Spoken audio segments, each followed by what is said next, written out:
Hey guys, this is eBelly99. I know I'm not explicit, but you know what? I've had enough. You said my statements were very well thought out, Mr. Jason, so I would like to debate your first topic. Atheism or Christianity? This is kind of a non-sequister because it is asking only two of the millions of possibilities. Not only that, but it's defining atheism, the lack of belief in God or gods, as a moral system, which it is never intended to be. Now, if you're asking, is it better to have a belief in God or not to, it depends on the person, honestly. But if you're going to be honest with yourself and have looked at the evidence, and you still are a Christian, even though the evidence points other directions, let me rephrase that. If you're being a Christian only for the benefits of Christianity, you've already failed. Christianity isn't about benefits. In fact, Jesus said you have to give up everything you own and follow me, or you are not one of my disciples.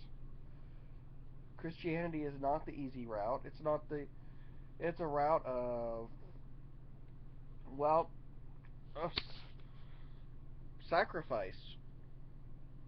So the very fact that you're making internet videos proves you aren't sacrificing too much.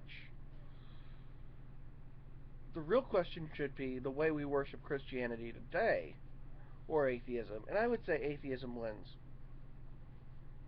Remember, Christianity backs the Republican Party, a party that has been demonstrably for the rich, demonstrably for warfare. But, that's still an unfair question. So I can't answer this academically because the question is too vague.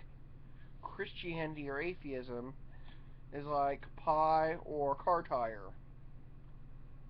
They just, yeah. Second question, did Jesus raise from the dead? My reply, there is no historical evidence of anyone rising from the dead. In fact, should that have ever happened, it would have been documented in nearly every historical book of the time. The very fact that it was set in a mythological age, when people did believe these myths, and yet was still only recorded in 4 stories written by people who had something to gain from it, makes you wonder just how accurate this raising from the dead is. Now, I know the whole, well, if Jesus didn't raise from the dead, where's the body? Now, the big question here is, why would Jesus have been put in a tomb? Now, I know what everybody's saying, but but Billy, it says in the Bible that Joseph, the whatever, he gave his tomb to Jesus. But that's just ridiculous. First of all, this Jesus was a criminal.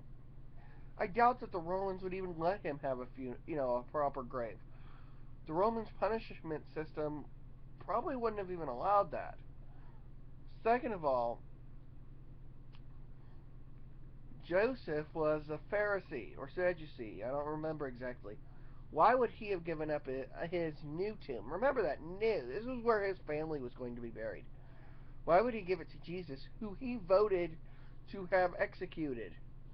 Remember, this was a vote that was passed unanimously. There was no votes against killing Jesus. This wasn't a rogue voter. So we have the question about the tomb. And we have the question about the Roman police system. Now, you can argue that it is possible that Joseph had missed the voting. And I'll give you that. It is also possible that Rome didn't care. But you can't prove it. And as the great mind Sherlock Holmes always stated, when you eliminate the impossible, whatever is left, no matter how improbable, is the truth.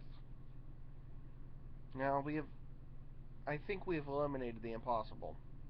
So what's left? This is eBelly99, hoping to academically challenge the weaker-minded, signing out.